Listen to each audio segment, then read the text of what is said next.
അസ്സലാമു അലൈക്കും വറഹ്മത്തുള്ളാഹി വബറകാതുഹു. അഷ്ഹദു അല്ലാ ഇലാഹ ഇല്ലല്ലാഹു വഹ്ദഹു ലാ ശരീക ലഹു വഅഷ്ഹദു അന്ന മുഹമ്മദൻ അബ്ദുഹു വറസൂലുഹു. അമ്മാ ബഅദ് ഫഅഊദു ബില്ലാഹി മിനശ് ശൈത്വാനിർ റജീം. ബിസ്മില്ലാഹിർ റഹ്മാനിർ റഹീം. അൽഹംദുലില്ലാഹി റബ്ബിൽ ആലമീൻ അർറഹ്മാനിർ റഹീം മാലികി യൗമിദ്ദീൻ. ഇയ്യാക നഅ്ബുദു വഇയ്യാക നസ്തഈൻ.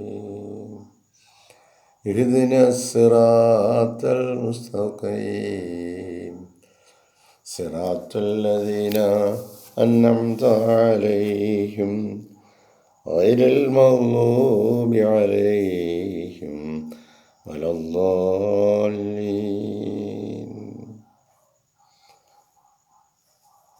സ്നേഹബഹുമാനമുള്ള സഹോദരങ്ങളെ, നമ്മുടെ പ്രിയങ്കരായ ഇമാം ഹസ്രത്ത് ഖലീഫത്തുള്ള മുനീർ അഹ്മദ് അസീം അയ്യദഹുല്ലാഹു തആല ബിനസ്രിൽ അസീസ് നമുക്ക് നൽകുന്ന തഫ്സീർ, അതിൻ്റെ തന്നെ വിശദീകരണം ആണ് വെള്ളിയാഴ്ചകളിലൂടെ വിശുദ്ധ ഖുർആൻ്റെയും പ്രവാചക ചര്യയുടെയും അടിസ്ഥാനത്തിൽ നമുക്ക് നൽകുന്നത്. നമുക്ക് അപ്രകാരം നൽകപ്പെട്ട ഒരു ഖുത്ബയിൽ ഹസ്രത്ത് ഖലീഫത്തുള്ള പറയുന്നു, അല്ലാഹു തആല വിശുദ്ധ ഖുർആനിൽ പറഞ്ഞ വചനത്തെ എടുത്തുകൊണ്ട് പ്രസ്തുത വചനം, ഖുൽ യാ അഹ്ലൽ കിതാബ് തആലൂ ഇലാ കലിമത്തിൻ സവാഇൻ ബൈനനാ വബൈനക്കും അല്ലാ നഅ്ബുദ ഇല്ലല്ലാഹ് വലാ നുശ്രിക ബിഹി ശൈഅ. അതായത്, വേദഗ്രന്ഥം ലഭിച്ചവരെ, ഇപ്പോൾ ലോകത്ത് വന്നിട്ടുള്ള എല്ലാ ആളുകൾക്കും വേദഗ്രന്ഥം നൽകിയിട്ടുണ്ട്. അപ്പോൾ മനുഷ്യരാശിയെ മുഴുവൻ വിളിക്കുകയാണ്, നമുക്കും നിങ്ങൾക്കും ഒരുപോലെ അംഗീകരിക്കാവുന്ന ഒരു കാര്യത്തിലേക്ക് വരുവിൻ. ഇപ്പോൾ ഖുർആൻ മുന്നോട്ട് വയ്ക്കുന്ന ലോകത്തിൻ്റെ ഏത് ഭാഗത്ത് എവിടെ ആളുണ്ടെങ്കിലും അവർക്ക് എല്ലാവർക്കും അംഗീകരിക്കാവുന്ന ഒരു കാര്യം, അതിലേക്ക് വരൂ, അള്ളാഹുവിനെ മാത്രമേ നാം ആരാധിക്കൂ, അവനോട് യാതൊന്നിനെയും പങ്കു ചേർക്കുകയില്ല. ഈ കാര്യം എല്ലാവരും ദൈവത്തിൽ വിശ്വസിക്കുകയും ദൈവം എല്ലാവരുടെയും ദൈവമാണ് എന്നതിൽ തർക്കമില്ലാത്ത കാര്യമാണല്ലോ. അതുകൊണ്ട് നമുക്ക് ആ കാര്യത്തിൽ യോജിക്കാം, നമ്മളെല്ലാവരും ദൈവവിശ്വാസികളാണ് എന്ന നിലയിൽ. ഈ വിളി യഥാർത്ഥത്തിൽ വിഭജനത്തിലേക്കല്ല, മറിച്ച് സൃഷ്ടാവായ അള്ളാഹുവിനെ ഏകദൈവമായി അംഗീകരിക്കുന്ന ഐക്യത്തിലേക്കാണ്. നമ്മളെല്ലാവരും ഏകദൈവത്തിൽ വിശ്വസിക്കുന്നു. അപ്പോൾ നമ്മളെല്ലാവരും ഐക്യത്തോടെ ഒരുമിച്ച് ഒരേ ലക്ഷ്യത്തിനായി നിലകൊള്ളുന്നവരാണ്. ആ ദൈവമാണ് നമ്മെ സൃഷ്ടിച്ചതും സംരക്ഷിക്കുന്നതുമൊക്കെ എന്ന പരമമായ സത്യത്തിലേക്ക് നമുക്ക് വരുവാൻ നമുക്ക് സാധിക്കുന്നതാണ്.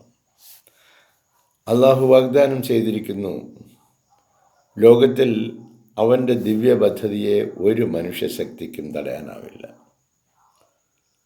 അല്ലാഹു തആല അവൻ്റെ പദ്ധതികൾ ഈ ലോകത്ത് നടപ്പിലാക്കിക്കൊണ്ടിരിക്കുകയാണ്. അത് ഭൂമിയിലും ആകാശങ്ങളിലും അവൻ്റെ പദ്ധതി ക്രമവൃദ്ധമായ നിലയിൽ നടന്നുകൊണ്ടിരിക്കുകയാണ്. അതൊന്നും തടസ്സപ്പെടുത്താൻ ആർക്കും സാധിക്കുകയില്ല. അവൻ ജീവിപ്പിക്കുകയും മരിപ്പിക്കുകയും ചെയ്യുന്നു. അത് മനുഷ്യരെ മാത്രമല്ല, അവൻ സൃഷ്ടിച്ച അഖിലത്തിനെയും അപ്രകാരം ചെയ്യുവാനുള്ള കഴിവുറ്റവനാണ്. അതിനെയൊന്നും ആർക്കും തടസ്സപ്പെടുത്തുവാനോ നിയന്ത്രിക്കുവാനോ സാധിക്കുകയില്ല. ഈ പ്രകൃതിയിലുണ്ടാകുന്ന പ്രതിഭാസങ്ങളെക്കുറിച്ച് തന്നെ ചിന്തിക്കുകയാണെങ്കിൽ, ഇപ്പോൾ വെയിൽ ശക്തമാക്കണം എന്നുദ്ദേശിച്ചാൽ അത് ചെയ്യുന്നു, മഴ ശക്തമാക്കണമെന്ന് ഉദ്ദേശിച്ചാൽ അത് ചെയ്യും. അതൊന്നും തടഞ്ഞു നിർത്താൻ ആ നിലയിൽ ആ പദ്ധതിയൊന്നും പൊളിക്കാനോ ഇല്ലാതാക്കുവാനോ സാധിക്കുകയില്ല. അള്ളാഹു പറയുന്നു, സന്മാർഗവും സത്യമതവും കൊണ്ട് തൻ്റെ ദൂതനെ അയച്ചത് അവൻ തന്നെയാണ്. അതുകൊണ്ട് ഈ കാര്യങ്ങളൊക്കെ പറഞ്ഞു തരുന്നതിന് വേണ്ടിയുള്ള സന്മാർഗ ബോധനവും അതുപോലെ സത്യമായ മതവുമായി ദൂതനെ അയച്ചത് അവൻ തന്നെയാണ്. ബഹുദൈവ വിശ്വാസികൾ വെറുത്താലും ശരി, ആ മതം മറ്റു മതങ്ങളെയെല്ലാം ജയിക്കാൻ വേണ്ടിയാണ് അവൻ അങ്ങനെ ചെയ്തത്. ആരെതിർത്താലും ആര് തുരങ്കം വെച്ചാലും ഇതിനൊന്നും യാതൊരു തടസ്സവും വരുത്താൻ സാധിക്കുകയില്ല. അത് വിജയിക്കുന്നതിന് വേണ്ടിയാണ് ആ മതം അവൻ പുറപ്പെടുവിച്ചിരിക്കുന്നത്. ഈ മതാധ്യാപനങ്ങൾ അനുസരിച്ച് ആര് പ്രവർത്തിക്കുന്നുവോ അവർക്ക് ഈ ലോകത്തും പരലോകത്തും വിജയിക്കാൻ കഴിയും. ഇത് വിട്ടുകൊണ്ടുള്ള എന്ത് പ്രവർത്തനമാണെങ്കിലും അവർ അതിൽ വിജയിക്കാൻ സാധിക്കുകയില്ല. അതാണ് അല്ലാഹു തആല പറയുന്നത്, ഹുവല്ലദീ അർസല റസൂലഹു, അവൻ്റെ ദൂതനെ അയച്ചത് അവനാണ്. ബിൽ ഹുദ, സന്മാർഗവുമായി. നിങ്ങളുടെ ജീവിത പദ്ധതി എങ്ങനെ ആയിരിക്കണമെന്നുള്ള സന്മാർഗ ദർശനവുമായിട്ടാണ് നിയോഗിച്ചത്. വദീനുൽ ഹക്ക്, അതുപോലെ സത്യമതവും കൊണ്ടാണ് വന്നത്. ലിയുദ്ഹിറഹു അലദ്ദീനി കുല്ലിഹി, മറ്റെല്ലാ മതങ്ങളുടെ മേലും ഉപരിയായി വിജയിപ്പിക്കുന്നതിന്. കാരണം ഇത് സമ്പൂർണമായ അധ്യാപനങ്ങളാണ്. വലു കരിഹൽ മുശ്രിക്കൂൻ, അത് മുശ്രിക്കീങ്ങളായ ആളുകൾ ഇത് ഇഷ്ടപ്പെടുന്ന ഒരു കാര്യമല്ല.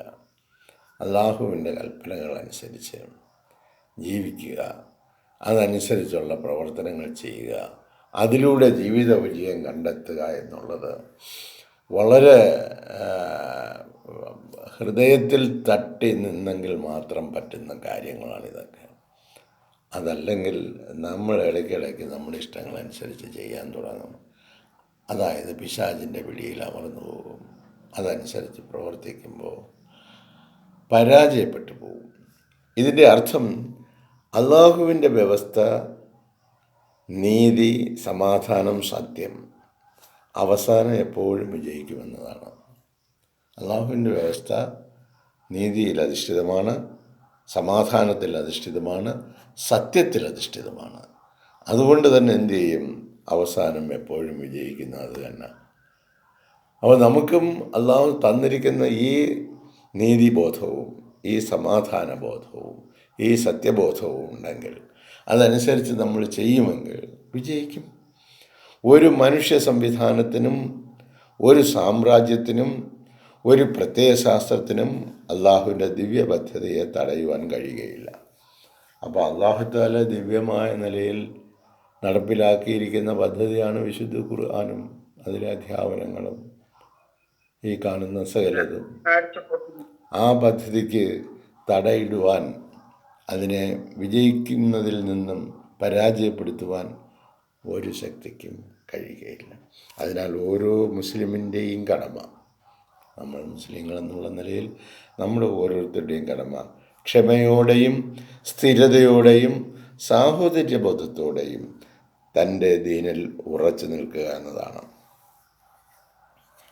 ആലോചിച്ച് നോക്ക്, നമ്മുടെ ഓരോ മുസ്ലിമിൻ്റെയും കടമ എന്ന നിലയിൽ പറയുന്നത്, ഒന്ന് നമ്മളിൽ ഉണ്ടായിരിക്കേണ്ട ഏറ്റവും വലിയൊരു ഗുണം ക്ഷമ. അതുപോലെ സ്ഥിരത ഉണ്ടായിരിക്കണം, ആടി വലഞ്ഞുകൊണ്ട് നിൽക്കുന്നതായിരിക്കും. അതുപോലെ സാഹോദര്യബോധം.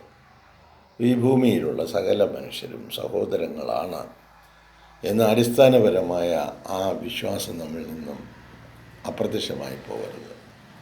ആ സാഹോദര്യബോധം നമ്മളിലേക്ക് കടന്നു തൻ്റെ ദീനിൽ ഉറച്ചു നിൽക്കുക എന്നതാണ്. ഇതൊക്കെ ഈ ഉൾക്കാമ്പുള്ള കാര്യങ്ങൾ നമ്മുടെ ഉള്ളിൽ അത് ഉണ്ടെങ്കിലേ എന്ത് ചെയ്യാക്കൂ, നമുക്കിത് ഉറച്ചു നിൽക്കാൻ പറ്റുകയുള്ളൂ. കൂടാതെ ദിവ്യനീതിയെ അടിസ്ഥാനമാക്കിയ ഒരു പുതിയ ലോകക്രമത്തിനും ലോകസമാധാനത്തിനും വേണ്ടി പ്രവർത്തിക്കേണ്ടതുമാണ്.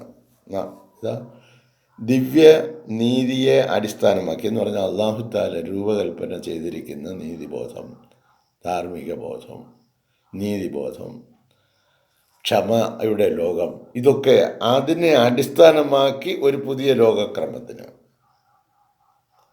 ലോകസമാധാനത്തിനും വേണ്ടി പ്രവർത്തിക്കേണ്ടതുമാണ്. അപ്പോൾ നമ്മൾ നിന്ന് ലോകത്തിന് സംഭാവനയായിട്ട് വരേണ്ടത് എന്താ? ഒരു പുതിയ ലോകക്രമം. അത് നീതിയിൽ അധിഷ്ഠിതമാണ്, അതുപോലെ സമാധാനത്തിൽ അധിഷ്ഠിതമാണ്, സത്യത്തിൽ അധിഷ്ഠിതമാണ്. അങ്ങനെ പ്രവർത്തിക്കും. വിശുദ്ധ പ്രവാചകൻ മുഹമ്മദ് മുസ്തഫ സല്ലല്ലാഹു അലൈഹി വസല്ലം ഒരു ഹദീസിൽ പറഞ്ഞു, മറ്റു മുസ്ലിങ്ങൾ തൻ്റെ നാവിൽ നിന്നും കയ്യിൽ നിന്നും സുരക്ഷിതമായിരിക്കുന്നവനാണ് യഥാർത്ഥ മുസ്ലിം. എന്നാലോചിച്ച് നോക്കി, മറ്റു മുസ്ലിങ്ങൾ, ഇപ്പം നമ്മളെല്ലാവരും മുസ്ലിങ്ങളാണെന്നാണ് നമ്മൾ അവകാശപ്പെടുന്നത്. നമ്മൾ മുസ്ലിങ്ങളാണെങ്കിൽ, നമ്മൾ ഓരോരുത്തരും മുസ്ലിം ആണെങ്കിൽ, തൻ്റെ നാവിൽ നിന്നും, നാവിനെ സൂക്ഷിച്ചോണം, കയ്യിൽ നിന്നും, അവൻ്റെ പ്രവൃത്തിയിൽ നിന്നും സുരക്ഷിതമായിരിക്കണം. നമ്മുടെ വാക്കുകൊണ്ടും നമ്മുടെ പ്രവൃത്തി കൊണ്ടും മറ്റൊരു മുസ്ലിമിന് ഒരു രീതിയിലുള്ള ദോഷവും ഉണ്ടാക്കുവാൻ പാടില്ല. അങ്ങനാണോ നമ്മളാണെങ്കിലോ നമുക്ക് മുസ്ലിങ്ങളാണ് നമ്മൾ, പക്ഷേ നമുക്ക് പരസ്പരം വിശ്വാസമില്ല. കാരണം കുതികാല് വെട്ടുന്ന ആളുകളാണ്. ആ സ്വഭാവമൊക്കെ മാറുകയാണെങ്കിലേ നമുക്ക് മുസ്ലിങ്ങളാവാൻ പറ്റും. നമ്മൾ മുസ്ലിങ്ങളാണെങ്കിൽ നമ്മുടെ സഹോദരന് നമ്മുടെ നാവ് കൊണ്ടോ നമ്മുടെ പ്രവൃത്തി കൊണ്ടോ അവനൊരു ദോഷം വരുത്താൻ പാടില്ല. അവൻ അടുത്തുണ്ടെങ്കിലും അകലത്തിലാണെങ്കിലും അവന് ദോഷം വരുന്നതൊന്നും അവൻ പറയുവാനും പാടില്ല, പ്രവർത്തിക്കുവാനും പാടില്ല. അങ്ങനെ നമുക്ക് പരസ്പരം സുരക്ഷിതരായിരിക്കുന്ന സത്യവിശ്വാസികൾ എത്ര പേരുണ്ട്? ആരെങ്കിലും വിശ്വാസമുണ്ടോ? ആത്മപരിശോധന നടത്തേണ്ടതാണ്. നമുക്കാർക്കും ആരെയും വിശ്വാസമില്ലാത്തത് എന്താ? അവരുടെ പ്രവർത്തനങ്ങൾ അങ്ങനെ ആയതുകൊണ്ട്. അപ്പം നന്മയിലേക്ക് ഒരു ഐക്യബോധത്തോടെ നിങ്ങൾ ഒരുമിച്ച് മുന്നേറുന്നതിനായി നിങ്ങൾ ഒരു വിശുദ്ധ ഖുർആൻ പറയുന്നത് കൽ ബുന്യാനി എന്നാണ്. കെട്ടിടം പോലെ ആയിരിക്കണം ഇന്നമൽ മുഅ്മിനൂന കൽ ബുന്യാൻ. ഈ കെട്ടിടം എന്ന് പറഞ്ഞാൽ ഒരു ഇഷ്ടിക മറ്റൊരു ഇഷ്ടികയെ അതിനെ ചാന്തിട്ട് ചേർത്ത് നിർത്തി ഒരുമിച്ച്, അങ്ങനെ അതെല്ലാം കൂടി ചേർന്ന് നിൽക്കുമ്പോൾ പിന്നെ നമ്മൾ ഓരോ ഇഷ്ടികയാണെങ്കിൽ എടുത്ത് മാറ്റാൻ ഒരു പാടില്ല. പക്ഷേ ഇതെല്ലാം കൂടി ഒരുമിച്ച് നിൽക്കുകയാണെങ്കിൽ അതെടുത്ത് മാറ്റാൻ പാടാം. ഇതുപോലെ സത്യവിശ്വാസികൾ ഒരുമിച്ച് ഒറ്റക്കെട്ടായിട്ട് ഒത്തൊരുമയോടെ നിൽക്കണം. അങ്ങനെയുള്ള ഒത്തൊരുമയോടെ നിൽക്കുന്ന സത്യവിശ്വാസികൾ ആരൊക്കെയാണ്? നമ്മളിപ്പം കുറച്ച് പേരുണ്ട്, പക്ഷെ അത് നമുക്ക് ഒത്തൊരുമയോടുകൂടി നിൽക്കാൻ പറ്റുന്നു. നന്മയിൽ അധിഷ്ഠിതമായി, സമാധാനത്തിൽ അധിഷ്ഠിതമായി, സത്യത്തിൽ അധിഷ്ഠിതമായി, നീതിബോധത്തിൽ അധിഷ്ഠിതമായി നമുക്കങ്ങനെ ഒരുമിച്ച് നിൽക്കാൻ കഴിയുന്നുണ്ടോ എന്ന് നമ്മൾ ആത്മപരിശോധന നടത്തി നോക്കുക. എന്തൊക്കെയോ പാളിച്ചകൾ ഉള്ളതായി കാണുന്നു. നമ്മൾ പരസ്പരം ഐക്യത്തിനും ക്ഷേമത്തിനും വേണ്ടി നിലകൊണ്ട കെട്ടിടം പോലെ നിങ്ങൾ മുഅ്മിനീങ്ങൾ, സത്യവിശ്വാസികൾ ഒന്നിനെ ശക്തിപ്പെടുത്തുന്ന നിലയിൽ, ശക്തമായ നിലയിൽ നിലകൊള്ളേണ്ടവരാണ്. പക്ഷേ ഇപ്പോൾ മാറ്റിവെക്കപ്പെട്ട വെറും ഇഷ്ടികകളും മാറ്റിവെക്കപ്പെട്ട ചാന്തുകളുമാണ്. ഇഷ്ടികകളെല്ലാം മാറി നിൽക്കുക, ചാന്തുമില്ല. അതിനെ യോജിപ്പിക്കാനുള്ള ഒരു ശ്രമവും ഉണ്ടാകും. യോജിപ്പിക്കാൻ ശ്രമിച്ചാലോട്ട് നന്നാവത്തുമില്ല എന്ന് വാശി പിടിച്ച് നിന്നാൽ ഇപ്പം നമുക്ക് വല്ലതും ചെയ്യാൻ നോക്കും. അത് അങ്ങനെ ലോകത്തിന് ചില നല്ല കാര്യങ്ങളൊക്കെ നമുക്ക് എല്ലാവർക്കും കൂടി ചേർന്ന് പ്രവർത്തിക്കാം എന്ന് പറഞ്ഞ് ആരെങ്കിലും ഒരു സാധു മുൻകൈ എടുത്ത് പ്രവർത്തിക്കാൻ തുടങ്ങുമ്പോൾ നമ്മൾ ഇഷ്ടികകളും ചാന്തുകളും വേറെ വേറെ മാറി നിന്നാൽ എൻ്റെ പങ്ക് ഒരു ചെറിയ ചാന്തിരിക്കട്ടെ, അല്ലെങ്കിൽ ഒരു അരമുറി കട്ടയിലിരിക്കട്ടെ, ഞാനും ചേർന്ന് നിൽക്കുകയാണ് എന്ന് പറയുന്നതിന് പകരം അത് ഒരുമിച്ച് നിൽക്കുന്നതിന് ഓരോ പീസായിട്ട് ഇളക്കിക്കൊണ്ട് പോവുകയാണ്. ആ പീസുകളെല്ലാം മാറി മാറി അങ്ങ് പോവുക. അപ്പോൾ അവർ ആ പീസ് മാറുന്നതോടുകൂടി ഈ കെട്ടിടം തകർക്കാം എന്നാണ് വിചാരിക്കുന്നത്. ഇവിടെ നിങ്ങൾ നിങ്ങളുടെ നാവുകളും നിങ്ങളുടെ പ്രവർത്തനങ്ങളും മറ്റൊരു മുസ്ലിമിന് യാതൊരു ദോഷവും വരുത്താൻ അതായിരിക്കുമ്പോഴാണ് നിങ്ങൾ എന്താവുന്നത്, നിങ്ങൾ മറ്റുള്ളവർ സുരക്ഷിതരായിരിക്കണം. അവർ നിങ്ങൾ മൂലം ഒരു പ്രയാസവും ഉണ്ടാവരുത് അവർക്ക്. അതുകൊണ്ട് നന്മയിൽ അധിഷ്ഠിതമാണെങ്കിൽ നമുക്ക് ഒരുമിച്ച് തന്നെ നിന്ന് മുന്നോട്ട് പോകണം. അതല്ല, അതിനകത്ത് വിള്ളലുകളുണ്ടെങ്കിൽ ശക്തി കുറയും, ലക്ഷ്യത്തിലെത്തുകയില്ല. അപ്പോൾ ഒരു യഥാർത്ഥ മുസ്ലിം, അതിൻ്റെ അർത്ഥം ഒരു യഥാർത്ഥ വിശ്വാസിയുടെ പെരുമാറ്റം ആക്രമണമല്ല, സംരക്ഷണമാണ്. വിശ്വാസി എന്ന് പറയുമ്പോൾ പരസ്പരം സംരക്ഷിക്കുകയാണ്, അല്ലാതെ അവരെ തേജോവധം ചെയ്ത് നശിപ്പിച്ച് തകർത്ത് കളയുകയല്ല വേണ്ടത്. അവരെ സംരക്ഷിക്കുകയാണ് വേണ്ടത്. സംരക്ഷിക്കുന്നതിന് ഈ പോളിസി, മുന്നോട്ട് വച്ചിരിക്കുന്ന ഈ അധ്യാപനം ഓരോരുത്തരും ഉൾക്കൊണ്ട് പ്രവർത്തിക്കാൻ തയ്യാറാവണം. അപ്പോഴേ നമുക്കൊരുമിച്ച് നിൽക്കാൻ പറ്റും. മറ്റൊരു ഹദീസിൽ പ്രവാചകൻ പ്രഭു മുഹമ്മദ് മുസ്തഫ സല്ലല്ലാഹു അലൈഹി വസല്ലം പറഞ്ഞു, കരുണ കാണിക്കാത്തവനോട് അള്ളാഹു കരുണ കാണിക്കുകയില്ല. നമ്മൾ കാരുണ്യത്തോടെ ആയിരിക്കണം, സ്നേഹത്തോടെ ആയിരിക്കണം മറ്റുള്ളവരോട് ഇടപഴകേണ്ടത്. കാരുണ്യത്തോടെയും സ്നേഹത്തോടെയും ഇടപഴകുമ്പോൾ നമുക്കറിയാം ആ കരുണരസത്തിൻ്റെ ഇത്. അപ്പോൾ ആ കാരുണ്യവും ആ കരുണരസവും നമ്മളിൽ നിന്ന് പ്രവഹിക്കുന്നില്ല എങ്കിൽ നമ്മളെല്ലാം സെപ്പറേറ്റായിട്ട് വെറും ഇഷ്ടികകളായിട്ട് നിൽക്കും. ഓരോ ഇഷ്ടികയും വിചാരിക്കും എനിക്ക് നല്ല ശക്തിയാണ് എന്ന്. കഷ്ടം. ആ ഒരു ഇഷ്ടിക മാത്രം നിന്നാൽ ഒരു ശക്തിയുമില്ല. പല ഇഷ്ടികകൾ ചേർന്ന് നിന്നാൽ നല്ല ശക്തിയായി വരികയും ചെയ്യും. അതുകൊണ്ട് അകന്നകന്ന് പോകുന്നവർ അടുത്തടുത്ത് വരാൻ, തെറ്റുകൾ തിരുത്താൻ ഒരുമിച്ച് വരിക. നമുക്കൊത്തൊരുമിച്ച് ഈ ദീനുൽ ഇസ്ലാമിൻ്റെ അധ്യാപനത്തെ ലോകത്തിൻ്റെ മുമ്പിൽ സമർപ്പിക്കാം. അങ്ങനെ നമുക്ക് വിജയിക്കാം. ഈ ഉപദേശങ്ങളെല്ലാം വിശുദ്ധ ഖുർആനിലുള്ളതാണ്, വിശുദ്ധ റസൂൽ സല്ലല്ലാഹു അലൈഹി വസല്ലമയുടെ അധ്യാപനങ്ങളിലുള്ളതാണ്. നിങ്ങൾ ഒരുമിച്ചിരിക്കുക പറഞ്ഞ. അതുകൊണ്ട് കരുണയും മാനവികതയും അള്ളാഹുവിൻ്റെ ദിവ്യകർമ്മത്തിൻ്റെ അടിസ്ഥാന സ്തംഭങ്ങളാണ്.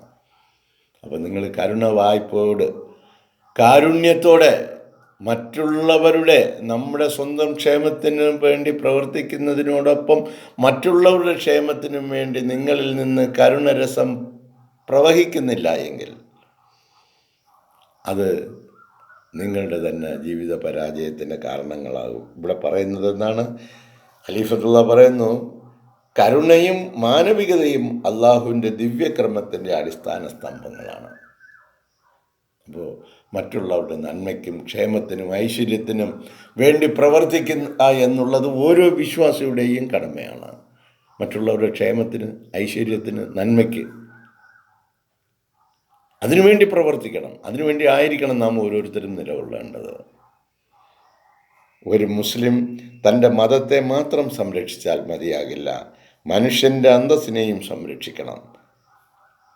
മാനവകുലത്തിലുള്ള ആളുകളുടെ അന്തസ്സും സംരക്ഷിക്കുന്നവരായിരിക്കണം നമ്മൾ.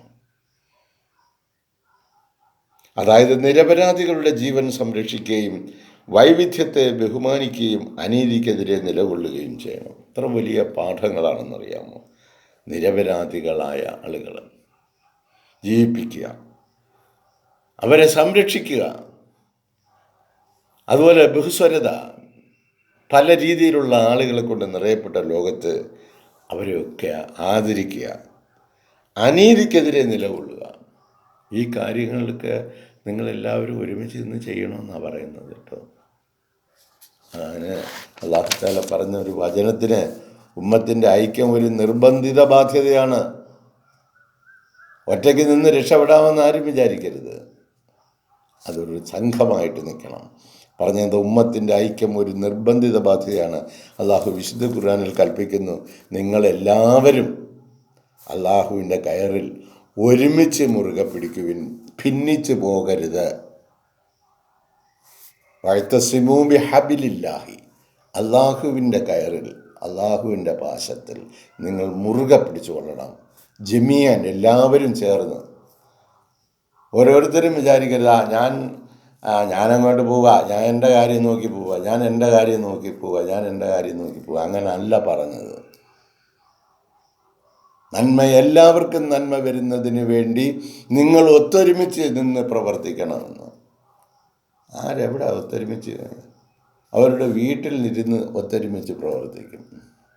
പൊതുവായ നിലയിൽ നമ്മളെല്ലാവരും കൂടി ചേർന്ന് എന്ത് പദ്ധതി രൂപകൽപ്പന ചെയ്തിട്ടുണ്ട്, എന്ത് നടപ്പിലാക്കുന്നു, എന്തിനു വേണ്ടി നിലകൊള്ളുന്നു. സ്വന്തം കാര്യമൊക്കെ ചിലപ്പോൾ എല്ലാവരും അങ്ങനെ ഇങ്ങനെയൊക്കെ ചെയ്യുന്നുണ്ടാവും. താഴോട്ടേ പോകും, മുകളിലോട്ട് പോവുകയില്ല. മുകളിലോട്ട് പോലുള്ള വചനമാണ് പറഞ്ഞു തന്നെ, ഉപദേശമാണ് നൽകുക. വഅ്തസിമൂ, നിങ്ങളെല്ലാവരും ചേർന്ന് മുറുകെ പിടിച്ചോണം ബിഹബിലില്ലാഹി, അള്ളാഹുവിൻ്റെ പാശം. അള്ളാഹുവിൻ്റെ പാശം എന്ന് പറഞ്ഞാൽ അള്ളാഹു നൽകുന്ന ഈ ഉപദേശമാണ് കേട്ടോ, ഈ വിശുദ്ധ ഖുർആനാണ്, ഈ അധ്യാപനങ്ങളാണ്. ഇതിൽ പറഞ്ഞതനുസരിച്ച് ചെയ്യണം. ജമിയാൻ വലാ തഫറഖു തൊട്ട് പറയുന്നത് കേട്ടോ. നിങ്ങൾ ഭിന്നിച്ചു പോവല്ലേ. അതൊക്കെ ഭിന്നിക്കുന്നതും ഭിന്നിപ്പിക്കുന്നതും എല്ലാം പൈശാചിക ശക്തികളാണ്. നമ്മുടെ ഉള്ളിലിരിപ്പുണ്ടവൻ. അവനെ പുറത്ത് ചാടിച്ച് അവനെ ശുദ്ധമാക്കി അവനെ നമുക്ക് കീഴ്പ്പെടുത്തി ഇല്ല എങ്കിൽ നമ്മളോട് അവൻ ഓരോ നന്മ ചെയ്യാൻ ഉദ്ദേശിക്കുമ്പോഴും പറയും, എന്തിനാ നീ ചെയ്യുന്ന വല്ല കാര്യമുണ്ടോ, അതിലേക്കൊക്കെ പോകണ്ട. അത് കൊടുക്കാതിരുന്ന അത്രയും കാര്യങ്ങളും കൂടെ എൻ്റെ വീട്ടിലെ കാര്യങ്ങൾ എനിക്ക് നല്ലതുപോലെ നടത്തിക്കൂടെ എന്ന് തോന്നും. അതുകൊണ്ടൊന്നും വീട് നന്നാവുകയല്ല, മക്കളും നന്നാവുകയല്ല. അതുകൊണ്ട് നമുക്ക് നന്നാവണം എങ്കിൽ നമ്മളെല്ലാവരും കൂടി ചേർന്ന് ഒരുമിച്ച് നിൽക്കണം. ഈ പാശത്തെ മുറുകെ പിടിക്കണം, ദൈവിക കൽപ്പനകളെ മുറുകെ പിടിക്കണം, അതിനനുസരിച്ച് ഉള്ള ഒരു ജീവിതക്രമം വയ്ക്കണം. അതിലൂടെ നമ്മുടെ വിജയം മാത്രമല്ല, അള്ളാഹുവിൻ്റെ സൃഷ്ടികൾ അഖിലത്തിൻ്റെയും വിജയത്തിനായിട്ട് നിങ്ങൾ ഒത്തൊരുമിച്ച് നിന്ന് പ്രവർത്തിക്കണം. അള്ളാഹു സുബ്ഹാനഹു തആല അവൻ്റെ കൽപ്പനകൾ അനുസരിച്ച് ജീവിക്കുവാനും ചിന്തിക്കുവാനും പ്രവർത്തിക്കുവാനുമുള്ള തൗഫീഖ് നൽകി അനുഗ്രഹിക്കട്ടെ. ജസാക്കുമുല്ലാഹു ഖൈറൻ ജസാ. അസ്സലാമു അലൈക്കും വറഹ്മത്തുള്ളാഹി വബറകാതുഹു.